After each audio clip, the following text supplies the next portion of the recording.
इतिहास अभ्यासक इंद्रजित सावंतांची प्रशांत कोरटकरला अब्रू नुकसानीची नोटीस। इंद्रजित सावंत यांनीच शिवाजी महाराजांची बदनामी केल्याचा कोरटकरकडून उल्लेख। या संदर्भात कळंबा कारागृहातील तुरुंग अधिकारी अविनाश भोईरांमार्फत नोटीस। प्रशांत कोरटकर धमकी प्रकरणी कोरटकरच्या जामीन अर्जावर आज जिल्हा सत्र न्यायालयामध्ये सुनावणी होणार। कोरटकर कोल्हापूरच्या कळंबा कारागृहामध्ये न्यायालयीन कोठडी। कुणाल कामराच्या याचिकेवर उच्च न्यायालयामध्ये उद्या सुनावणी। कामराची गुन्हे रद्द करण्यासाठी मुंबई उच्च न्यायालयामध्ये धाव। अटकेपासून संरक्षण हवं असल्यास अटकपूर्व जामिनाचा अर्ज द्या, कोर्टाचं म्हणणं। कुणाल कामराची व्हिडिओ कॉन्फरन्सिंगची मागणी मुंबई पोलिसांनी फेटाळली। जीवाला धोका असल्यामुळे व्हिडिओ कॉलद्वारे जबाब नोंदवण्याची केली होती मागणी।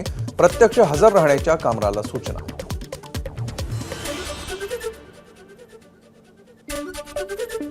बाबा सिद्दीकी हत्या प्रकरणाची केस ॲडव्होकेट प्रदीप घरत खासगी वकील म्हणून लढणार। अश्विनी बिद्रे प्रकरणातील कामगिरी बघता घरत यांच्यासाठी झिशान सिद्दीकींनी मागणी केली होती। ऑर्गनायझरमधील लेख जुना असला तरी जे पोटात आहे ते ओठावर आलं। संजय राऊतांची प्रतिक्रिया। सरकारला विविध समाजाच्या जमिनी ताब्यात घ्यायच्या आहेत, राऊतांचा आरोप। वक्फ विधेयक संविधानाच्या कलमांची मोडतोड करून आणलंय, त्याचा हिंदुत्वाशी संबंध नाही। संजय राऊतांची टीका। फक्त प्रॉपर्टी मिळवण्यासाठी विधेयक, राऊतांचा आरोप। बाळासाहेब ठाकरेंनी एकेकाळी वक्फ बोर्ड पूर्णपणे रद्द करण्याची मागणी केली होती आणि आता त्यांचे वंशज उद्धव ठाकरे वक्फ दुरुस्ती विधेयकाला विरोध करतायत। भाजप नेते शहजाद पुनावालांचा ठाकरेंवर निशाणा। ठाकरेंनी गद्दारी केल्यामुळे आपलं सरकार गेलं, मात्र कार्यकर्त्यांनी केलेल्या अभूतपूर्व परिश्रमामुळे पुन्हा सरकार आलं। मुख्यमंत्री फडणवीसांचं टीकास्त्र। भाजपला मिळालेलं यश, कार्यकर्त्यांचं फडणवीसांचं वक्तव्य। औरंगजेबाची कबर ज्या गावात आहे त्या गावाचं नाव बदला। खुलताबादऐवजी गावाचं नाव रत्नपूर करा, संजय शिरसाटांची मागणी। तसंच गावामध्ये छत्रपती संभाजी महाराजांचं स्मारक उभारा, शिरसाटांचं वक्तव्य। सह्याद्री साखर कारखान्याच्या निवडणुकीमध्ये मिळालेल्या विजयानंतर शरद पवारांचा बाळासाहेब पाटील यांना फोन। संपूर्ण पॅनेल निवडून आणल्याबद्दल पवारांकडून बाळासाहेब पाटलांचं विशेष कौतुक।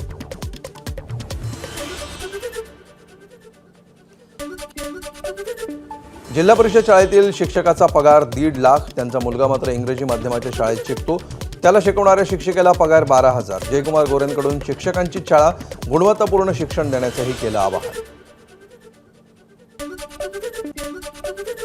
राज्यातील मंत्र्यांकडे असलेले अधिकारी वेतनापासून वंचित। ना हरकत प्रमाणपत्र प्रशासन विभागाकडे जमा करूनही पगार नाही। कर्जाचा हप्ता फेडायचा कसा, अधिकाऱ्यांसमोर प्रश्नचिन्ह। लाडकी बहीण योजनेमुळे राज्याच्या तिजोरीवर ताण। कृषीमंत्री माणिकराव कोकाटे यांचं वक्तव्य। मात्र बाकीच्या योजना बंद पडतील असं होणार नाही, कोकाटेंची माहिती। भाजप नेते किरीट सोमय्या यांना धमकी। मुंबईतील अनधिकृत मशिदींचा आणि भोंग्यांचा प्रश्न लावून धरल्यानं धमकी। सोमय्यांकडून तक्रार दाखल। हजरत ख्वाजा गरीब नवाज कमिटीचे सेक्रेटरी युसुफ अन्सारी यांच्यावर धमकीचा आरोप। शक्तीपीठ महामार्गाच्या विरोधात लढा देणाऱ्या गिरीश फोंडेंवर निलंबनाची कारवाई।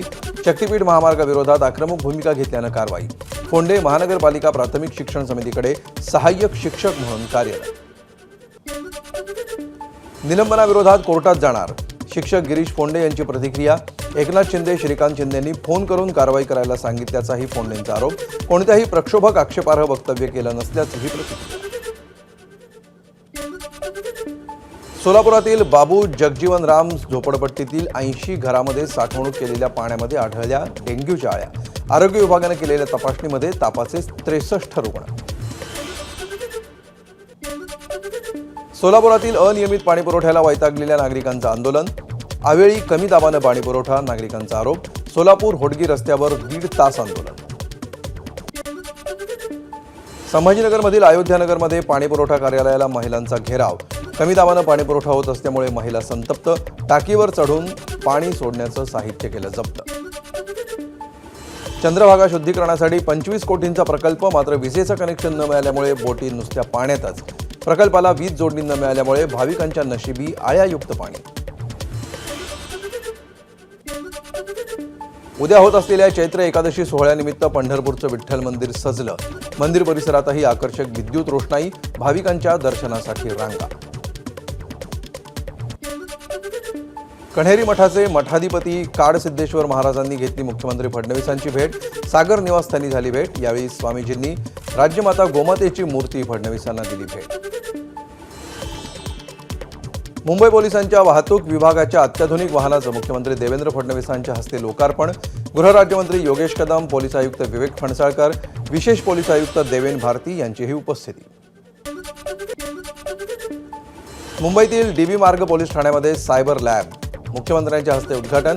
अत्याधुनिक संगणक प्रणाली, सॉफ्टवेअर्स आणि तंत्रज्ञानाचा वापर करून विशेषतः महिलांवर होणाऱ्या सायबर गुन्ह्यांवर नजर ठेवली जाणार. अवकाळीमुळे निर्माण झालेल्या गारव्यानंतर राज्यात पुन्हा उष्णतेच्या लाटा धडकायला सुरुवात. पुढील 48 तासामध्ये उत्तर महाराष्ट्रातल्या अनेक भागामध्ये तापमान 40 अंशांच्याही पुढे राहील. हवामान विभागानं व्यक्त केला अंदाज. मुंबईकरांना पाणीपुरवठा करणाऱ्या धरणांमध्ये 33% पाणीसाठा शिल्लक. हे पाणी पावसाळ्यापर्यंत पुरणार नसल्यामुळे मुंबई महापालिकेची आधीच राज्य सरकारकडे राखीव साठ्याच्या वापरासाठी विनंती. मुंबईमध्ये पुढील 4 दिवस तीव्र उष्म्याचे. तापमान 37 अंशांच्या आसपास राहील. कुलाबा वेधशाळेनं व्यक्त केला अंदाज. मुंबईतील वॉटर टँकर सेवा 9 एप्रिलच्या मध्यरात्रीपासून बंद करण्याचा मुंबई वॉटर टँकर असोसिएशनचा निर्णय. यावर तोडगा काढण्यासाठी मुख्यमंत्र्यांना संघटनेचं पत्र. डीएन नगर ते मंडाले मेट्रो 2B मार्गिकेचा पहिला टप्पा डिसेंबरपर्यंत प्रवाशांच्या सेवेत आणण्यासाठी हालचाली. ओव्हरहेड वायरवरील विद्युत प्रवाह उद्यापासून सुरू केला जाणार. यामुळे या मार्गावर गाडीच्या चाचण्यांचा मार्ग मोकळा. प्रीपेड स्मार्ट मीटर बसवण्यासाठी केंद्र सरकारकडून राज्याला 31 मार्च 2026 पर्यंत मुदत. मात्र या कालावधीमध्ये ते पूर्ण करणं अशक्य असल्यामुळे नवीन वेळापत्रक 3 महिन्यामध्ये सादर करा. वीज नियामक आयोगाचे महावितरण कंपनीला आदेश. देशामध्ये 39.2% बँक खाती महिलांच्या नावावर. ग्रामीण महिलांच्या बँक खात्यांचं प्रमाण 42.2%. एका सरकारी अहवालातून माहिती समोर. विविध योजनांमुळे महिलांच्या बँक खात्यात वाढ. अमरावतीमध्ये शेतकऱ्यांच्या कर्जमाफीच्या मुद्द्यावरून ठाकरेंच्या शिवसेनेचं आंदोलन. अमरावतीच्या पंचवटी चौकामध्ये शिवसैनिकांचा रास्ता रोको. या आंदोलनामुळे बराच काळ दोन्ही बाजूची वाहतूक ठप्प झाली होती.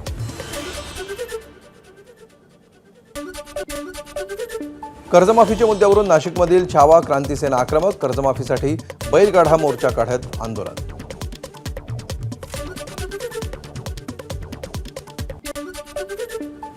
बीडमध्ये ठाकरेंच्या सेनेकडून कृषी मंत्र्यांच्या वक्तव्याविरोधात आंदोलन. कृषी मंत्र्यांच्या फोटोला शेण फासत आंदोलन.